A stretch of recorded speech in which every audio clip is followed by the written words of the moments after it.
this is an issue no one wants to talk about because it's not a feel-good issue, is it? And you didn't come to church today because you want to hear sad stories. You want to be uplifted. But the reality is that this is our world. And so we're going to take a little break in our Joyride series we've been in over the past few weeks just to join with thousands of other churches around the world to recognize and notice those who are in need and those who are enslaved. You know, so much of life is just about noticing. You know what? I mean, many of you never even noticed the issue with maybe, cancer until somebody in your family got it. You never noticed the issue of mental illness until somebody you cared for dealt with it. And for many of us, we've never noticed the issue of slavery because we just assume that went out in the 1800s. But the reality is that there are more people enslaved now than ever before. And this is where, friends, the church has to stand up and do something. Because Jesus tells us that our responsibility is not just to do Bible studies and wait till He returns. Our responsibility is to notice those who are enslaved and to free them and to help them. In fact, there are some times when you read through the gospel stories about Jesus and the eyewitness accounts about Jesus, that Jesus is, he's teaching or he's doing miracles, and every now and then he seems to kind of turn the volume up a little bit, like he's raising his voice a bit. And he tells this one story that really gets at the heart of what we're talking about, and Matthew records this in his eyewitness account of the accounts of Jesus, but this is how it goes. It's in Matthew chapter 25, and we'll put the verses up here so you can follow along. He says, "When the Son of Man comes in His glory," Jesus is talking about Himself, and He's talking about the end of time, when I come back and all the angels are with me and I'll sit upon this glorious throne. So he's creating this image that everybody's already kind of thinking of. That's the way the end will be. And then He says all the nations will be gathered in His presence, and He will separate the people as a shepherd separates the sheep from the goats, and He will place the sheep at His right hand, the goats at His left. Now, see, back then, they dealt with sheep and goats all the time, and many of them, they looked distinct unless they had just been sheared. If the sheep had been sheared, they kind of blend in with the goats, and you can't quite tell what's what until you really get in there and begin to separate them out. And everybody would have known what this image was like. And Jesus goes on, He says, "Then the King will say to those who are on His right, 'Come, you who are blessed by my Father, inherit the kingdom prepared from the creation of the world.'" In other words, let's go further our relationship that we've begun in heaven. And then He begins to give the reason why. He says, For I was hungry, and you fed me. I was thirsty, and you gave me a drink. And I was a stranger, you invited me into your home. I was naked, you gave me clothing. I was sick, and you cared for me. I was in prison, and you visited me." You think about that. He lists off 6 things, 4 of which are basic human needs: food and shelter and clothing and acceptance. And then he continues on. These righteous ones will reply, "Lord, when did we ever see you hungry and feed you, or thirsty and give you something to drink, or a stranger and show you hospitality, or naked and give you clothing? When did we ever see you sick or in prison and visit you?" In other words, they're a little bit shocked. And Jesus says, "I tell you the truth, when you did it to one of the least of these, you were doing it to me." In other words, you noticed. The person that you drive by on the side of the road, the person that you see struggling with a grocery cart, the person that you know that has a job and is working next to you, but life is pouring down upon them. Or maybe it's just the person like in those videos that we don't even know, but we've never noticed. Jesus continues, "And then the King will turn to those on His left, and He say, 'Away with you, you cursed ones, into the eternal fire, prepared for the devil and his demons. For I was hungry, and you did not feed me. I was thirsty, and you did not give me a drink. I was a stranger, you didn't invite me in. I was naked, you didn't give me clothes. I was sick and in prison, and you didn't visit me.'" Here again, these people are shocked. And they say, "When did we ever see you hungry or thirsty or a stranger or naked or sick or in prison and not help you?" And Jesus replies, "I tell you the truth.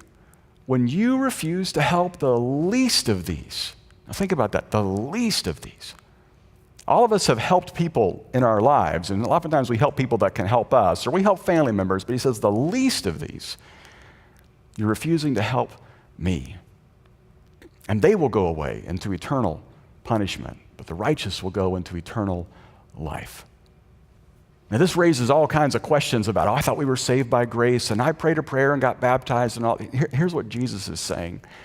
When we stand before the judgment seat of Christ, the only thing that will matter is our relationship to Jesus and how well we were Jesus to other people.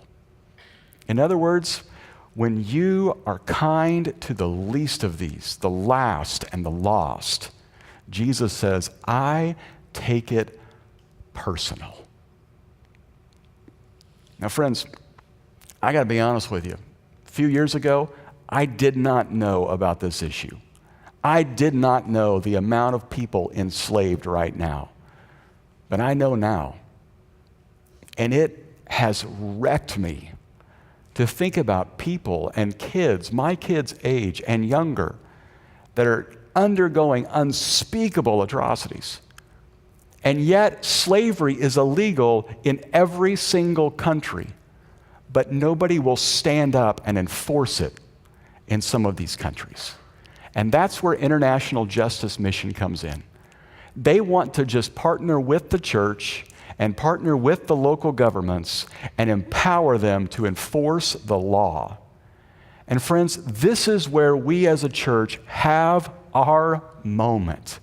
We all want the church to be noticed. We all want the church to do its best. We all want to advance the kingdom of God. Friends, I can think of no better way to do it than for us to stand up on behalf of those who can't stand for themselves and to end this issue of slavery, because I believe it can be done. This is our chance. Now, what's so exciting about this is IJM is working to end this, and they are seeing it happen. And I know I could stand up here and I could share with you my passion for it, but I would much rather you hear from the founder of International Justice Mission, a man by the name of Gary Haugen.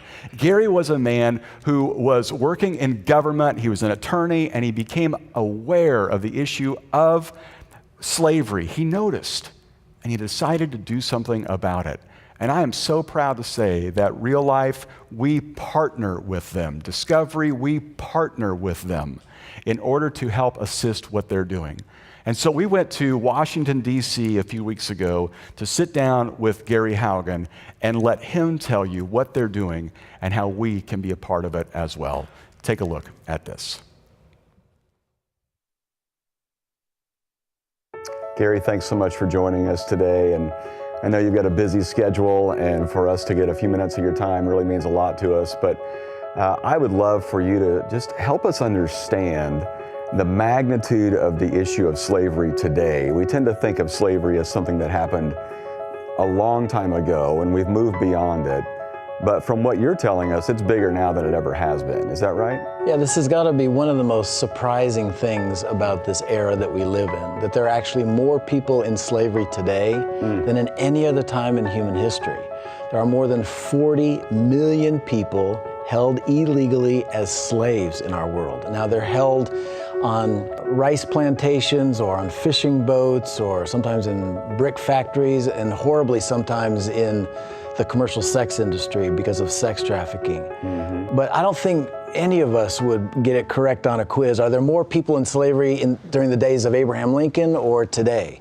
Well, actually, there are many times more people in slavery today. And so this is just something that God's people, I think, need to be aware of, because these are men, women, and children that are loved by God. But right now, they're having a hard time seeing and understanding that love because they're in slavery in 2018. Now, how did God get a hold of your heart for this? I'm sure it's been a process and probably a few milestones along the way, but it's obvious He has a call on your life. You've started this movement, which is literally freeing thousands and thousands of people. But how'd that come about? How'd we get here? Yeah, it always starts out, I think for most of us, not with a big statistic or a big global problem, but with an individual person. And I remember going to Southeast Asia many years ago as part of an undercover operation that we were doing at IJM, and I was taken into the back room of a brothel. And I was introduced to about a dozen children between the ages of 5 and 10 years of age who were just on open sale to foreign pedophiles and sex tourists. And when you see kids who at that time were about the age of my kids, who are just being treated like animals in the most degrading and horrific way, and in many respects like out in the open for tourists and other sickos to take advantage of, this was this overwhelming sense of evil, that this is just darkness. And the question is, can the gospel of Jesus Christ go into that place as well? And that began to move us at IJM to say, you know, there are lots of ugly things going on in the world, but this disaster, this catastrophe of human slavery, this is something that grips the heart of God. And so we as God's people, I think, need to follow him into these dark places and see his light and his freedom brought to those in most desperate need. Okay, let me ask you the question that people are thinking but maybe afraid to ask, and that is, okay, that's a need, but why all the focus internationally? Yeah. Shouldn't we focus in our own backyard? For our people, it's in Los Angeles, and I hear the horror stories of Atlanta and other places here in our own country. Why so much focus internationally? Yeah. Well, it is true that there's modern slavery in every country. It's sort of like the HIV/AIDS epidemic. Every country had a struggle with HIV/AIDS and had to address it in their own backyard. But if you looked at it as a global problem, you saw over time that 70% of HIV/AIDS transmissions were taking place in just a handful of countries in sub-Saharan Africa. 70%. So that focuses your compassion and your work on where the most people are suffering under the most difficult circumstances. And it's true with slavery too. If you took care of every bit of slavery and trafficking that there was going on in the United States, you would still be left with more than 99% of the problem in the world. So that's at least one reason for it. The other is that in the United States, we do have the benefit of having professional law enforcement that can address this problem if the community gets them to care about it. And so mostly our problem in our communities is that we just need to get law enforcement to prioritize this. But in the developing world, law enforcement is so broken, they are actually on the side frequently of the sex traffickers and the enslavers, and they get paid off to protect it. So it's not only a larger problem on the global stage, but it's also a problem that needs the benefit of actual law enforcement, because you can solve this if you can get law enforcement to switch sides to protect the children and those who are enslaved instead of protecting the sex traffickers and those who are holding slaves. Okay, so let's get real practical, because this is what you do. You go into these countries and help set up a justice system. Is that right? Can you walk us through what happens? Sure. In all of these countries around the world, there's actually laws on the books that say slavery is illegal. And there's things called police and courts that are responsible for enforcing that law. But the breakdown is corruption and a total dysfunction within the law enforcement. For instance, in the Dominican Republic, where I know your church has been very much involved with us, slavery is against the law, and there's police and there are courts, but they haven't been activated and made and trained and equipped to actually be able to enforce the law effectively. And so there are millions of people in slavery today, not because it's not against the law, it's because those laws are not enforced. But the miraculous thing that we have found is this, is that when IJM can come in and partner with the government, stand up local law enforcement and actually enforce the law, we have seen slavery rates drop by 75%, 80%, 85% in big megacities and in a whole country. So this is the great hope, is that there's a solution out there. There's a vaccine for slavery. When you combine great law enforcement with great aftercare services for the victims, we can actually measure that slavery dramatically collapses. So with that great news, you have said that slavery could end in our lifetime. Tell us the reality of that. Yeah. This is also one of the extraordinary things about this moment that we live in, Pastor, is that it's a time not only when there are more slaves than ever, but it's also the first time in human history where slavery could end as a force in human affairs. I mean, think about how ancient God's hatred of slavery is. When he wanted to tell a story about how he loved the Hebrew people and wanted to reveal his character, he rescued them out of Egypt from slavery. I mean, he's been fighting slavery for thousands of years. But now, for the first time ever, it's illegal everywhere in the world. For the first time ever, we actually know how to measure it and can measure what stops it. And thirdly, we now have the vaccine that actually stops it, which is great law enforcement and great aftercare services. So we live in a moment where our grandchildren are just going to ask us, like, Grandma, Grandpa, where were you when 40 million people were in slavery? Where was the heart of God? Where was the ministry of the gospel into that darkness? And I hope that we can say, well, the reason you're not seeing this problem in our world anymore is because God called us and we said, here I am, send me.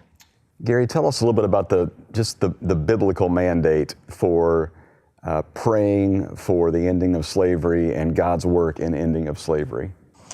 I think one of the most challenging parts of the scripture are places, especially from the Old Testament prophets, especially Isaiah, where the prophets are going to actually the leaders in the community, especially when they're getting all excited about their religious festivals and their fasts and their sacrifices. And you have these moments where the Lord says, I'm not all that interested in these religious festivals or the fast. I'm actually not even going to listen to your prayers anymore because you're not doing justice.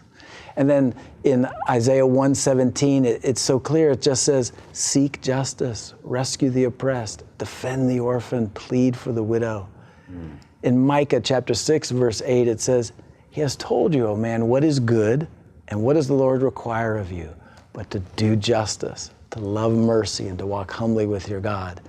And then Jesus repeats the same thing in Matthew 23:23, where he rebukes the Pharisees because he says, you've neglected the weightier matters of the law, justice, mercy, and faith.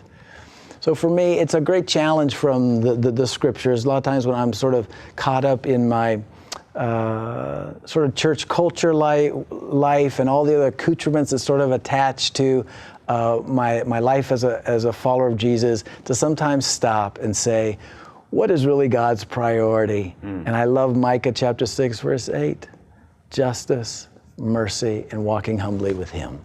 Okay, let me ask you this question. A lot of us tend to think, well, I'm just, and I'm a kind person, and I'm merciful or humble. How do we as Americans and American Christians kind of assume we're being just people and we miss justice? Yeah. Well, it's a similar mistake we make when we talk about love. Because Jesus' discussion about love, of course, was about the Good Samaritan. And the sin was a sin of omission, right? Because the priest and the rabbi who walked on the other side of the road, they didn't do anything bad, but they did not love. Justice is the same way, because injustice is about the abuse of power. When someone who's strong abuses their power to take from someone else who is weaker. And if you are standing by and you are not intervening, you know what that completely violates? Is the basic law of love. Do unto others as you'd have done unto you. So if you were in a place of weakness and someone was abusing and hurting you, and there was someone standing right there who had the capacity to step in and to restrain that, and they didn't do that.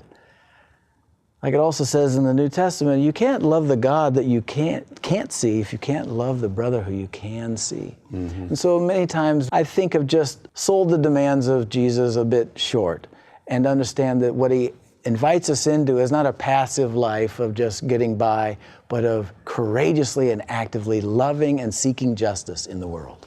Okay, so let's just talk to the people watching this right now, and they're thinking, all right, you have caseworkers on the ground all around the world. You're here in Washington, D.C., lobbying and working to help people, and they're thinking, I go to work every day and take kids to soccer and all that. How could they possibly help? What can we do to help what you're doing? The most powerful way for individual people to be engaged is, first of all, join with what the local church is doing in this fight. And that's what's so amazing to be in partnership with you, is that there's a way in which we don't do this off as lone rangers, but we come together as a church community. We come understand deeply the biblical basis for approaching this work, and then we have it land somewhere on the ground with real people, the way that you do in the Dominican Republic. That is the key way to make this actually bear fruit in the world. The other big part of it is what we call being a freedom partner. And what that means is it's bringing really all that we have as individuals to contribute to the fight, because the bad guys are bringing all that they have to the fight. I mean, we spend thousands of hours with violent sex traffickers and criminals and people who enslave other people. And let me tell you, they bring everything they have to the fight. They bring their influence, they bring their money, they bring every capacity they can. And the only way that we can take up the fight for those who are enslaved is to bring what we have. And one of the amazing things in the economy of God is that there's some things that God has given all of us. Number one, He's given us the power of prayer. Now, we sort of say this, but what we really believe is that we can call down the power of God to intervene in these cases and bring freedom and justice. And everybody can join us very specifically in prayer. In fact, if they sign up as a prayer partner, they'll get specific information. Pray for this urgent rescue operation. The second thing we've all been given is financial resources. It can be a lot, it can be a little, but every one of us can contribute to the fight. And that's the money that makes the rescue possible for the poor. But then the third thing that everybody has is a voice. And right now, like what we're doing is we're just raising our voice to let everybody know that the first is a problem with slavery and something we can do about it. But that's a conversation every one of us, every member of your church could take up. Like if your congregation were to ask, how many of my friends know just this, that there's more slaves in the world now than in any other time in human history? What about that conversation? What if I were to show some video to my friends about this problem, about how to address it? What if I participated, as I know many have from your church, of speaking to members of Congress about this problem and asking, well, what are we doing to address it? Right. I think it can start to feel like, wow, we actually have a great deal that God has given us to participate in this fight. And so now it's just a matter of stepping up with some courage and with some faith and follow Jesus into the fight. Wow. As I've heard it said here before, we know who the criminals are. Yeah. We have the laws. Yeah. We know who the children are and the people enslaved. We just need the resources to go get them. That's right. I mean, it would be hard if I were to say, gosh, I just don't know what to do about this problem. But that's not the way we feel. We've actually come to a time now where we have boots on the ground capacity to get the kids out, to rescue those who are enslaved, because we actually know where they are. We have some government partners who would actually be able to bring justice for those who are hurting them. And we actually now have the capacity to do this on a systemic basis so that slavery can end in these communities.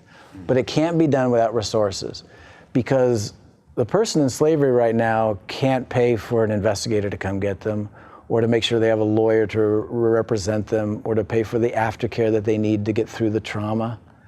But God has given us those resources, and now we can share and be invited in to the sort of dignity of responsibility to have our part to play in having the whole world change for some of these individuals, because they get to see the love of God through His people. That's amazing.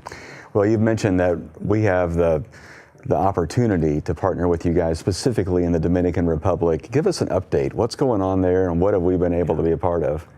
Well, I'm so thankful, because the first thing I'm grateful for is just the willingness to look at something that's hard to see, and that's the problem of child sex trafficking, the sexual exploitation of children for profit. And one of the hard things to look at sometimes is the fact that it's even relatives who betray children in this. And I think some from your church have come to know some of the individual children who have been betrayed by family members. I think Liana is one of the girls that the church has gotten to know, betrayed by her family, sold into sex trafficking. But thanks to the work of IJM in partnership with you, I'll be able to rescue her out.